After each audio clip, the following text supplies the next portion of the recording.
Bonjour à tous, bienvenue dans ce nouveau webinaire Credo Lending. Nous sommes ravis de vous retrouver pour toujours un beau projet à découvrir. Et je suis ravi d'accueillir aujourd'hui le projet de Savio Éducation. Vous allez voir qu'il répond à des défis de notre temps dans ce milieu qui plaît, ce milieu qui embarque, ce milieu d'éducation où évidemment il y a énormément de défis.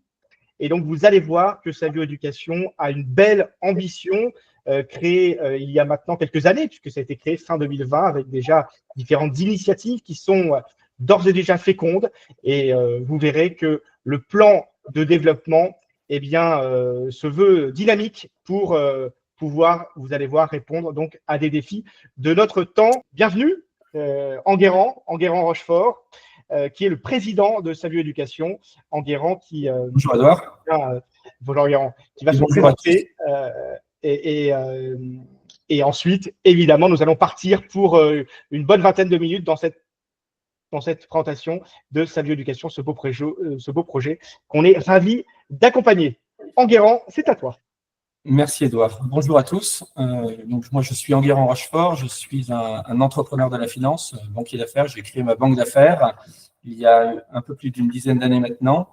Et dans le cadre de nos activités, de nos développements, avec d'autres personnes dont certaines sont autour de la table ce matin, comme Benoît Bonnet et Ferréol Bolo, nous avons créé effectivement fin 2020 Savio Éducation, qui a pour but de répondre à un certain nombre d'enjeux, notamment des enjeux liés à la place de l'éducation française à l'international, la place de l'éducation catholique dans cette éducation française et notamment la demande croissante pour une éducation catholique intégrale de la part des familles. Et enfin, un enjeu important pour les congrégations, puisque l'objectif de Savio Éducation, depuis le départ, c'est d'aider ces congrégations qui ont des établissements d'enseignement catholique en France ou à l'international et qui, faute de moyens, qu'ils soient humains ou financiers, ne peuvent pas continuer à les maintenir. Et donc, sont contraints soit à les céder à d'autres, soit à les fermer. Et bien souvent, même quand ils les cèdent, c'est l'éducation catholique qui perd, puisque les établissements perdent leur substance éducative initiale, ce qui avait fait leur succès, et du coup perdent toute forme d'éducation catholique. Dans ce cadre, on a créé Savio Éducation avec pour objectif soit des reprises partielles ou totales d'établissements, quand il y avait ces besoins, notamment auprès de congrégations, mais pas que, soit des ouvertures de nouveaux établissements, puisque dans un certain nombre de pays, dans un certain nombre de villes, l'éducation française est en souffrance en termes de nombre de places pour les familles, soit par des partenariats visant à la gestion d'établissements auprès de groupes ou d'écoles qui resteraient indépendantes, mais qui adhéreraient pleinement au projet éducatif de Savio Éducation. Et donc, comme vous l'avez compris, projet éducatif qui tourne autour de l'éducation intégrale, autour de l'éducation catholique. Depuis le début, donc au-delà d'avoir monté Savio Éducation et ces principes que je viens de vous expliquer, on a commencé à les mettre en œuvre. La première mise en œuvre, c'était l'acquisition début 2023 d'une société qui s'appelle Forest International, qui porte une école britannique en France, Forest International School, à côté de Marly-le-Roi, à Mareil-Marly, qui est une école internationale de langue anglaise, qui à la base n'est pas une école catholique, mais qui a tout d'une éducation, si elle n'est pas intégrale, une éducation globale, en ce sens que c'est bien l'éducation de l'esprit, du corps et du cœur. Et quand on parle de l'esprit, la différence avec l'éducation intégrale que l'on prône, c'est il n'y avait pas de cours de catéchisme, ni de cours d'instruction religieuse d'une manière ou d'une autre dans cette école avant que nous y arrivions. La deuxième école que nous avons fait rentrer dans le groupe, c'est une école que nous avons créée, Saint-Dominique Savio à Lausanne, qui intègre la totalité des principes éducatifs que l'on peut sous-entendre quand on parle d'éducation intégrale. Et comme les familles en avaient besoin, on a également créé, aux côtés de Saint-Dominique Savio-Lausanne, une crèche qui s'appelle les Petits Savio, qui a vocation à accueillir les enfants avant l'école, entre 18 mois et 3 ans, de façon à ce que les familles puissent avoir une continuité entre la crèche, l'école et puis le lycée ensuite. Enguerrand, juste pour compléter, ton PowerPoint n'avance pas, c'est peut-être normal, mais on est encore à la page d'accueil. Voilà, super. Comme ça, on est en lien. Merci beaucoup. Merci Edouard. Effectivement. Donc aujourd'hui, Savio Éducation, c'est 2 établissements, une crèche, c'est une dizaine de projets en Europe principalement, notamment en Suisse, en Pologne, en Italie, en France, qui sont des projets soit de reprise d'établissement, soit de création d'écoles, avec pour objectif à horizon 2028 d'avoir 1200 élèves dans nos établissements, une dizaine d'établissements, 9 établissements pour être précis, ce qui permettrait sur ces bases de générer un chiffre d'affaires d'un peu plus de 20 millions d'euros et un EBITDA autour de 22% du chiffre d'affaires. Pour ça, évidemment, on a besoin d'accélérer nos recrutements, d'accélérer les financements de ces développements, d'accélérer les financements de ces acquisitions. Et c'est la raison pour laquelle, aujourd'hui, Savio Éducation prévoit de lever autour de 4 à 5 millions d'euros pour continuer son développement en France et à l'international. Je vais vous parler quelques minutes du marché de l'éducation, le marché de l'enseignement. Le marché de l'enseignement, c'est un marché qui est en constante augmentation, qui se compte non pas en millions, non pas en milliards, mais en trillions. C'est un marché qui pesait 2,8 trillions d'euros de dollars en 2020 et qui, au fil des années, va croître jusqu'à une dizaine de trillions à horizon 2030. C'est 2,8 en 2000. En 2000, effectivement, 2000, pas 2020, 5,9. On double quasiment, on va dire, entre 2000 et 2020, et on redouble à nouveau presque entre 2020 et 2030. Donc, il y a une accélération dans cette croissance. Ce marché-là, c'est un marché avec une grande visibilité puisque, comme je vous le disais, les familles peuvent se projeter sur de nombreuses années. En l'occurrence, chez Savio Éducation, les familles sont capables de se projeter du preschool de 18 à 30 mois jusqu'à la fin du lycée, jusqu'à 18 ans. Donc, c'est 15 à 17 années de projection pour les familles, et donc pour une activité éducative, c'est aussi la capacité de se projeter sur le moyen long terme pour pouvoir opérer ces développements et dans le cadre d'une stratégie de croissance du groupe, de croissance de nos écoles. Et cette croissance, elle n'a qu'un but, c'est répondre à la demande et aux besoins des familles. Le marché de l'enseignement en France, c'est un peu moins de 200 milliards d'euros de chiffre d'affaires. C'est 60 000 écoles et établissements du second degré. C'est 12 millions d'écoliers, collèges et lycéens. C'est un peu moins de 900 000 enseignants. Et c'est une scolarité obligatoire de 3 à 16 ans. Avec, dans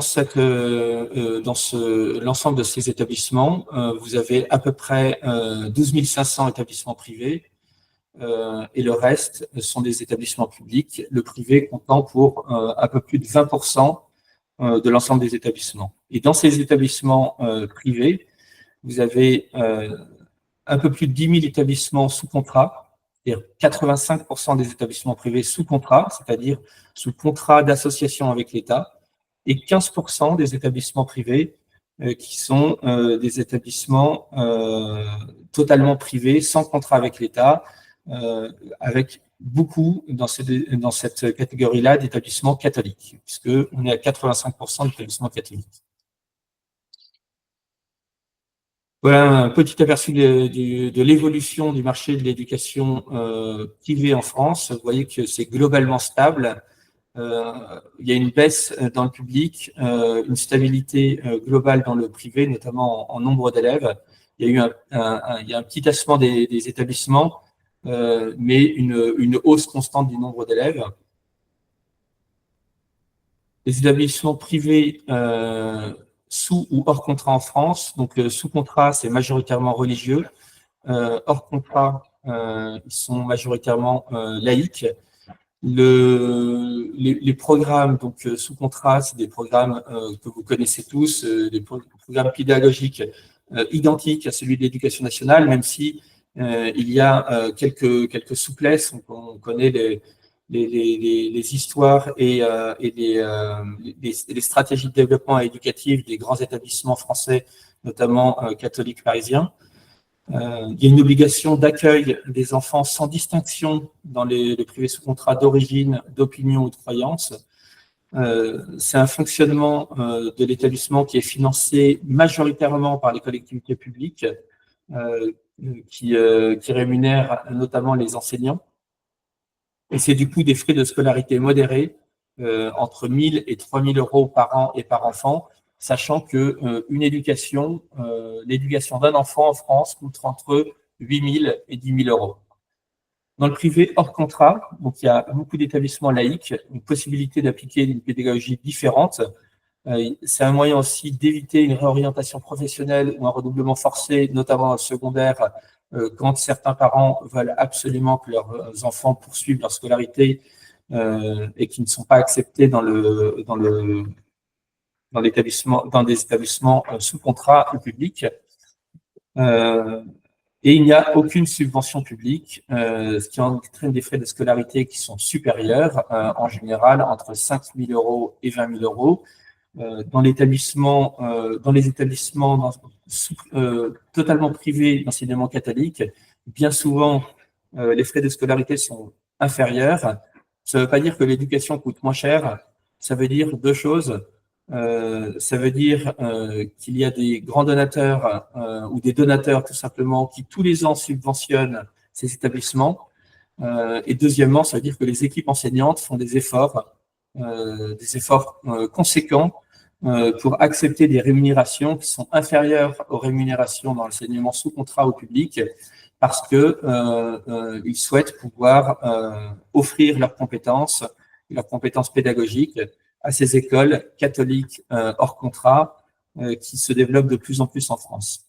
C'est aussi pour cette raison qu'on a fondé Savio Éducation, parce qu'on a fondé Savio Éducation avec un objectif d'aller se développer à l'international. À l'international, il y a un modèle économique, et le modèle économique de l'enseignement à l'international et de l'enseignement français à l'international est un modèle qui permet d'avoir des marges de 15, 20, 25% des EBITDA.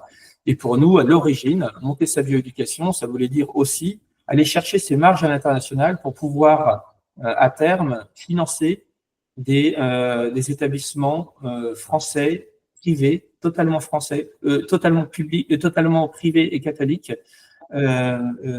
auxquels on pourrait apporter notre contribution financière, que l'on pourrait intégrer à notre groupe, parce qu'ils répondent à l'ensemble des critères éducatifs de Savio Éducation. Je reviens rapidement sur le marché d'enseignement français à l'international. Donc, malgré les crises, et on l'a vu même en 2020, même pendant le confinement, c'est un secteur, le secteur de l'éducation, qui a été particulièrement résilient.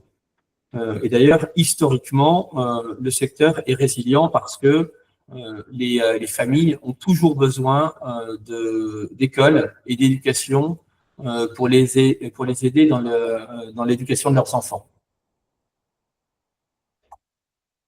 L'enseignement scolaire à l'international, c'est une offre éducative qui est globalement premium et qui vise en priorité les familles CSP+, et les expatriés. On le voit, les écoles françaises à l'international, à l'origine, elles accueillaient beaucoup d'expatriés. De plus en plus, il y a des locaux qui mettent leurs enfants dans les écoles françaises à l'international. Et ces locaux, ce sont souvent des familles, des enfants de familles plutôt aisés, CSP+, travaillant soit en expatrié, soit localement dans les grandes entreprises internationales des villes dans lesquelles ces écoles sont implantées. Sur ce marché global et concurrentiel, l'attractivité des écoles françaises repose sur son image d'excellence académique. Et on l'a vu, malgré les classements PISA dont on parle chaque année en France, à l'international, quand on parle des écoles françaises et quand on parle aux familles locales, qu'elles soient localement implantées, françaises localement implantées, ou les familles locales du pays d'implantation, l'école française a une excellente image. Et effectivement, l'école française à l'international, c'est une école qui globalement forme bien et permet aux élèves de sortir avec tous les atouts pour réussir dans la vie éducative supérieure et ensuite une bonne rampe de lancement pour leur carrière future, notamment lié au caractère bilingue des Français ou de tous ces élèves qui fréquentent les écoles françaises à l'international. Le réseau d'écoles françaises à l'international, donc reconnu pour sa qualité, mais avec une gestion qui demeure largement institutionnelle et associative. Et on voit, il y a à la fois un besoin de l'AEFE de trouver des partenaires pour l'aider dans sa gestion, éventuellement reprendre des établissements, besoin d'un certain nombre d'associations de venir être épaulées pour reprendre des établissements. Et dans ces associations, vous avez notamment un certain nombre de congrégations qui étaient bien souvent les premières à avoir monté des écoles françaises à l'international et qui aujourd'hui, comme je le disais en préambule, faute de moyens humains ou financiers, se voient dans l'obligation de fermer ou céder leurs établissements.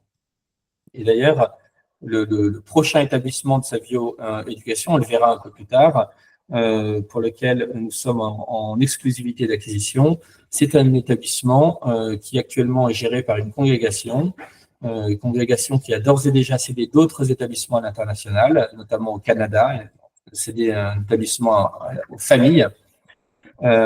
Et aujourd'hui, elles se sont tournées vers nous, cette congrégation s'est tournée vers nous de façon à ce que nous puissions reprendre le flambeau et pérenniser les charismes éducatifs qu'elle a mis en place depuis des décennies. À l'international, aujourd'hui, il y a peu ou prou 400 000 places dans les écoles françaises.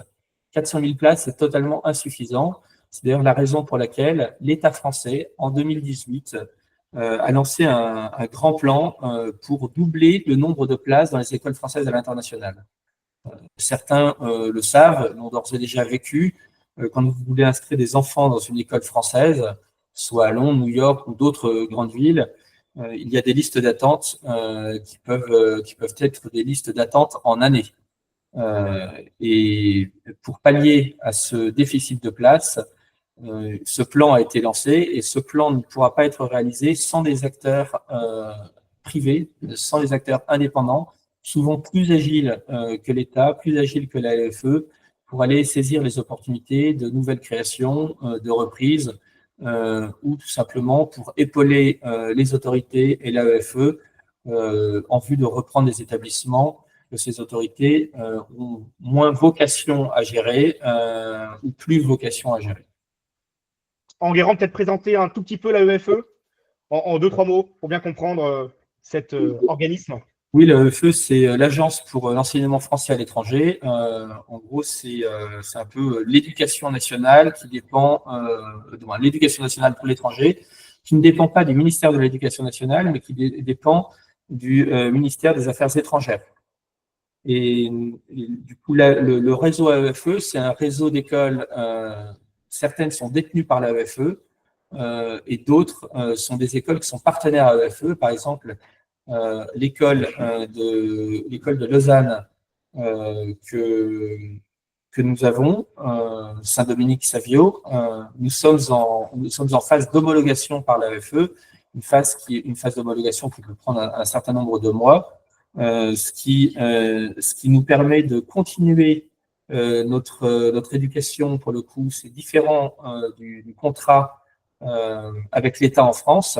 puisque on peut continuer avec le premier degré AEFE d'avoir l'éducation telle qu'on l'entend et telle qu'on l'a définie chez Savio Éducation, mais tout en bénéficiant d'un certain nombre de réseaux internationaux et de l'aura des écoles françaises à l'international. Du coup, quand on implante une école Savio, on peut planter un drapeau français et un drapeau, on va dire, catholique, éducation intégrale. Est-ce que ça répond à ta question, Édouard? Ah, merci. Savio Éducation, puisque c'est de ça qu'il s'agit. Déjà, pourquoi Savio Éducation? Savio, en italien, ça veut dire la sagesse.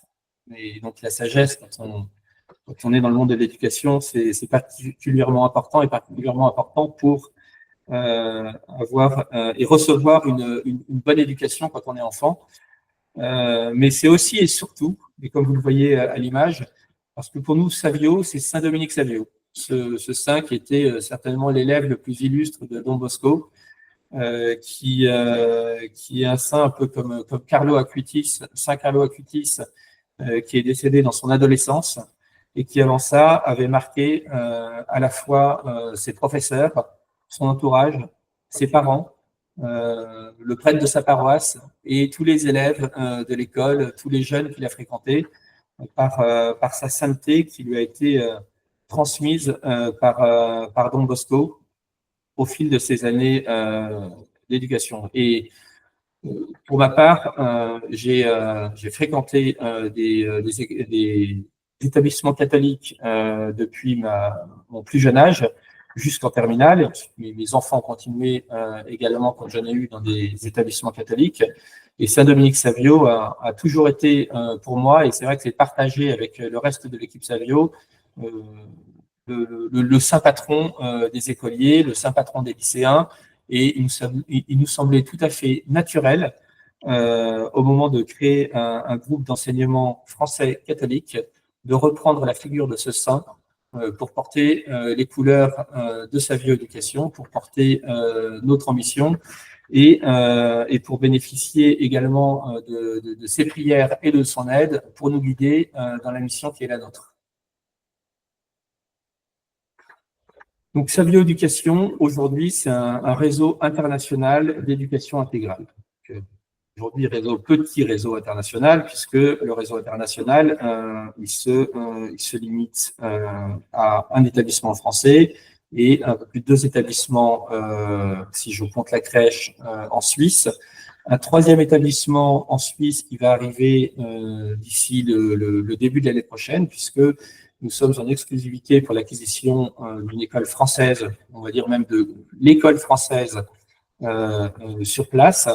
Ce projet est d'ores et déjà financé d'ailleurs, donc plus rien ne s'oppose à son acquisition, si ce n'est la finalisation d'une due diligence et la mise en œuvre de la structure qui nous permet de faire sortir cet établissement de l'association, de la congrégation dans laquelle il est géré, pour le mettre dans une société et lui donner l'agilité que peuvent avoir nos concurrents, que sont des groupes comme Odyssey Éducation, Globe Educate, North Anglia, qui se sont développés depuis des années. Alors, Odyssey sur l'éducation française à l'international, plutôt laïque. North Anglia et Globe Educate sur une éducation plutôt anglo-saxonne, même si certains de ces groupes ont des établissements français laïques à l'international. D'ailleurs, pour vous donner une petite idée de valeur, un groupe comme Globe Educate, et vous le retrouverez dans la presse puisqu'il y a eu une transaction récemment sur ce groupe, c'est un EBITDA aujourd'hui de 120 millions d'euros. Et un groupe qui est en constante évolution, en constante croissance, et des multiples de valorisation qui sont stratosphériques, puisque on est entre 17 et 20 fois l'EBITDA. Voilà, c'était une petite parenthèse. Je reviens à Savio Éducation. Donc, la constitution d'un réseau d'établissements scolaires à l'international comme je le disais, pour aller chercher à l'international la valeur et la création de valeur qui nous permettent aussi de venir financer des œuvres éducatives catholiques en France. L'objectif de notre réseau, c'est d'avoir à la fois des écoles qui sont singulières parce que elles ont une histoire et cette histoire, on la conserve. Typiquement, les charismes d'une congrégation, on tente de les conserver, de les préserver parce que c'est cette éducation que la congrégation a prodiguée qui a fait à la fois le succès de l'école, sa renommée et ce qu'elle est encore aujourd'hui. Mais on essaye dans nos écoles d'avoir une forme d'harmonisation avec ces trois axes, nature, plurilinguisme et spiritualité. Et dans le plurilinguisme, vous retrouvez ici les principes de l'éducation intégrale. Dans la nature, il y a le sport, le plurilinguisme, c'est l'esprit et l'intellect, on va dire, avec tout ce que ça implique. Et donc derrière, vous avez aussi tout le reste de l'éducation classique et la spiritualité, l'éducation du cœur, de l'âme. C'est ce qui complète nos principes éducatifs dans l'éducation intégrale. Le management de Savio Éducation est un management avec un certain nombre de complémentarités. Donc, en finance et développement, vous avez plusieurs personnes, dont moi-même, qui venons de cet environnement et qui apportons nos compétences au développement du groupe. En termes de communication, le groupe est épaulé par Philippe Manière, qui est un actionnaire depuis le premier tour de Savio Éducation, et qui est le président de VSLIS, l'une des principales sociétés de communication à Paris. Jean-Charles Créan, qui est responsable, directeur de la communication d'un grand groupe et qui est passé par d'autres grands groupes précédemment et qui apporte ses compétences à Savio et qui est cofondateur avec nous de Savio Éducation. Amandine Panhard, qui est basée en Suisse et dont c'est le métier, qui est membre du conseil de gouvernance. On a une équipe opérationnelle représentée ce matin par Ferréol Bolo, qui est directeur général, et Benoît Bonnet, directeur pédagogique, qui tous les deux ont de solides track record en matière éducative. Benoît étant passé par des grands établissements catholiques parisiens, puis a redressé en tant que chef d'établissement Saint-Dominique de Rome, qui est un établissement que malheureusement les dominicaines de Rome ont dû céder à un groupe. Donc, ça nous a donné aussi l'idée de Savio Éducation, en se disant qu'il y avait vraiment un certain nombre de groupes comme ça à aider et des congrégations à épauler. Et Ferréol, qui a d'ores et déjà participé à la création d'écoles, notamment une école à Angers qui s'appelle le Bienheureux Charles d'Autriche, une école catholique française hors contrat, dont il a été le président et le trésorier avant de rejoindre Savio Éducation, dont il gère l'exécutif. Et puis sur le modèle éducatif, on est accompagné par les associés et membres du conseil de gouvernance qui sont aussi de longue date dans cet univers de l'éducation, Frédéric Fabry et Anne-Flore Maman-Laroffi, dont vous trouverez des bios par ailleurs dans notre documentation. Critères d'implantation des écoles Savio à l'étranger. Tout d'abord, avant de lancer et de commencer à reprendre des établissements Savio Éducation, on a fait une grande étude sur l'ensemble du monde pour regarder avec une vingtaine de critères. Et ces critères, c'est des critères économiques, des critères d'attractivité de la France, d'attractivité de la langue française, des critères liés à la religion des différents pays et le pourcentage de chrétiens, le pourcentage de catholiques dans ces différents pays. Et enfin, on a regardé la cohérence d'un certain nombre de villes, d'un certain nombre de projets avec le modèle Savio Éducation, sachant que notre objectif, c'est évidemment de ne pas faire de compétition à d'autres écoles françaises catholiques à l'international. En faisant cette étude, en gros, on a identifié d'abord des pays plus particulièrement intéressants, ensuite des villes dans lesquelles le marché était en stress parce que en manque de place et avec un besoin d'écoles françaises. Et quand ces villes sont en plus des villes de pays catholiques avec des proportions de population catholique ou chrétienne importantes, eh bien, on en a fait des priorités pour cette éducation. D'où la Pologne, dont je vous parlerai tout à l'heure, effectivement, et dont j'ai parlé en introduction. Alors, Enguerrand, il nous reste 10 minutes. Oui, l'objectif, donc aujourd'hui, c'est de passer de 2 écoles à 9 écoles à la rentrée 2028. Passer de 2 écoles à 9 écoles, c'est assez facile pour nous parce que la réalité, c'est que les 7 écoles complémentaires, on les a déjà identifiées. Il y en a 2 en Suisse, une qu'on est en train de reprendre, une qui est un projet que l'on doit créer. Il y en a 2 en Pologne, une que l'on pourrait reprendre, une à minima à créer.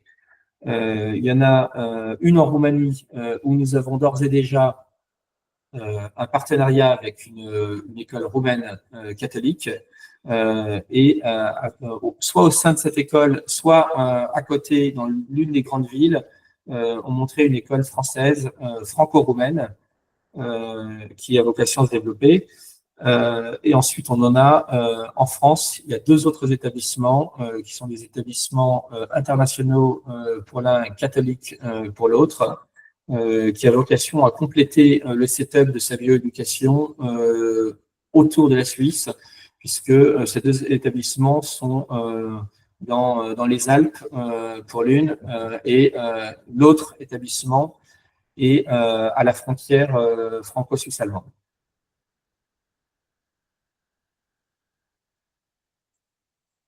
Depuis le début, donc le développement de sa bioéducation, donc effectivement le projet est né dans nos têtes fin 2020. Il a réellement débuté avec les discussions d'une école en Suisse en avril 2022.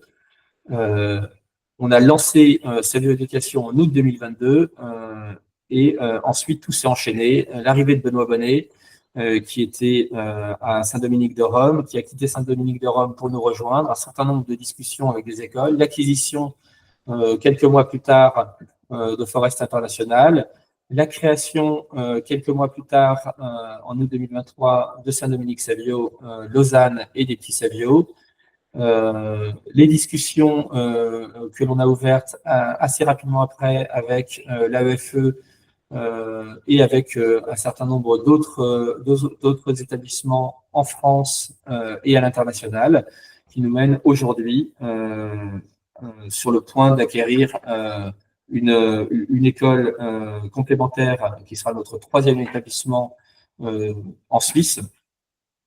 Donc ça d'ici janvier et de poursuivre avec les acquisitions, donc les études et les acquisitions des écoles notamment dont je vous ai parlé dans les prochains mois et prochaines années. Donc, je vous ai finalement parlé de tout ça. Voilà un peu une carte avec des opportunités d'ores et déjà identifiées. Et certaines de ces opportunités sont des opportunités, pour la plupart, détenues par des congrégations, donc des écoles détenues par des congrégations, ou des écoles à créer. Typiquement, vous voyez en Inde, il s'agit d'une école à créer parce que l'Église catholique nous a parlé d'un besoin à un endroit. Et donc, le moment venu, mais ça viendra dans un deuxième temps, une fois qu'on aura consolidé l'Europe, une fois qu'on aura atteint notre objectif de ces 9 premiers établissements, monter à une quinzaine d'établissements en Europe. On ira s'étendre à l'international, sauf à saisir une opportunité sur laquelle on ne peut pas dont on ne peut pas se passer. Donc, les écoles du groupe, j'en ai largement parlé. Donc, Forest International School, donc l'école qui a Marie-Marly, c'est de l'international bilingue français-anglais. C'est des petits.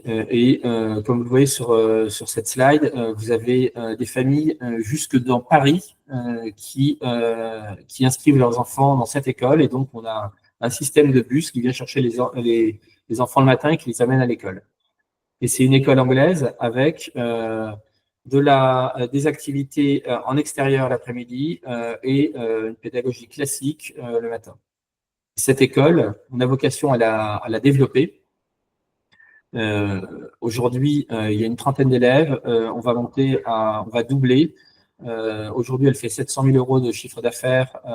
Ça va également doubler sous le coup de la croissance du nombre d'élèves, mais également d'activités complémentaires qu'on prévoit de développer. Notamment, on veut en faire un centre d'excellence pour l'apprentissage de l'anglais dans les Yvelines. Vous avez un certain nombre d'écoles, beaucoup d'écoles françaises autour. Vous avez d'ailleurs le lycée catholique Saint-Dominique que certains doivent connaître. Et l'objectif, c'est de pouvoir proposer soit des cours de soutien, soit des stages, soit des summer camps pour que les enfants de la région puissent être quelques jours par semaine, quelques jours par mois ou pendant les vacances en immersion totale et avoir la chance de devenir bilingue en anglais. Saint-Dominique-Savio à Lausanne, donc c'est comme Forest International, sauf que contrairement à Forest International, c'est catholique dès le départ et membre de l'Association des écoles catholiques de Suisse. Avec tout ce qu'il faut pour une éducation à l'intérieur et à l'extérieur. On est au cœur de Lausanne avec un très grand parc. Il y a aussi une trentaine d'enfants, vocation à plus que doubler d'ici 2027-28. Il y a une forte demande à Lausanne et avec l'autre acquisition que nous sommes en train de faire, va y avoir un certain nombre de synergies et de complémentarités qui permettront aux familles de choisir l'un ou l'autre des campus, un peu à l'image de Saint-Jean-de-Passy, pour ceux qui connaissent, c'est un établissement et 3 campus, avec Auteuil, Rainoir, Vigne, et plusieurs campus pour les petits, pour les maternelles et le primaire, et un campus pour le collège et le lycée. Alexandru Rousseau, ça c'est l'établissement qui est partenaire. Ce n'est pas un établissement que nous détenons, mais c'est un établissement partenaire en Roumanie. Et c'est avec eux que nous travaillons au développement d'une école française en Roumanie, française catholique. Du coup, on en vient à l'objectif de la réunion d'aujourd'hui. Pour ces développements, nous avons besoin de financement. Jusqu'aujourd'hui, Savio Éducation a été financé au départ ses fondateurs. Donc, vous le verrez après, comme vous verrez. D'ailleurs, je vais passer d'abord à la page suivante, ici. L'actionnariat de Savio Éducation qui illustre bien son évolution. À l'origine, Savio Éducation, c'est un management, donc la Manco, qui a monté cette initiative avec Rochefort International, qui est la filiale de notre banque d'affaires qui a vocation à développer des projets à l'international. Et donc, pendant les presque 2 premières années, Rochefort International a tout financé.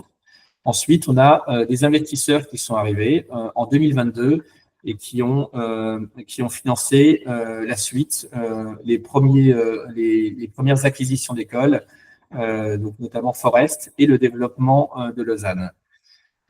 Récemment, on a un nouvel investisseur qui est arrivé, dans le cadre de ce tour d'ailleurs, qui permettra de financer la suite du développement.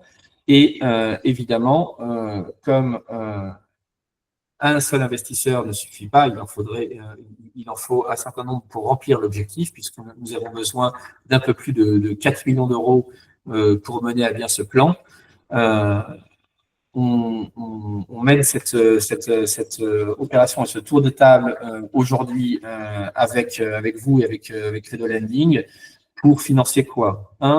Les coûts de holding autour de 400 000 euros, le temps que la structure, de manière consolidée, devienne rentable.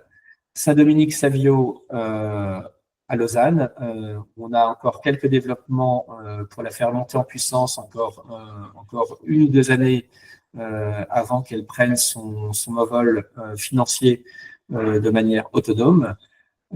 L'acquisition d'une école en Suisse qui est d'ores et déjà, comme je vous disais, identifiée et en cours de finalisation.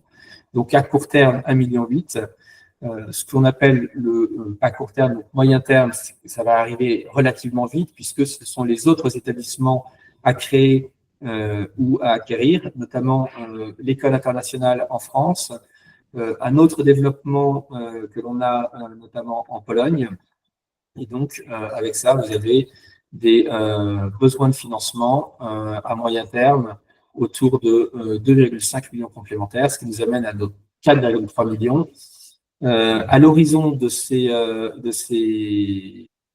investissements, on aura un groupe qui est devenu rentable, puisqu'on achète de la croissance, mais on achète de la croissance rentable, on achète de l'EBITDA. Et donc, notamment l'école française que l'on prévoit d'acheter pour 1,5 million, ou l'école que l'on prévoit d'acheter en Suisse l'année prochaine, puisqu'on se projette toujours à 1 an ou à 2 ans. Ce sont des écoles qui seront contributrices, tout comme nos écoles en France, Forest et Saint-Dominique Savio, qui le seront devenues contributrices à l'EBITDA du groupe. Et donc, à cet horizon-là, on aura la capacité d'utiliser les cash flows du groupe pour se développer, soit en allant voir les banques et en levant du financement bancaire pour des développements futurs, soit en allant voir des investisseurs qui investissent de la dette privée, soit, si c'était nécessaire, localement, parce qu'on a aussi des demandes locales, de faire entrer localement en Suisse, en Pologne, en Allemagne, en Angleterre, en Espagne, en Italie, des investisseurs minoritaires dans certaines filiales.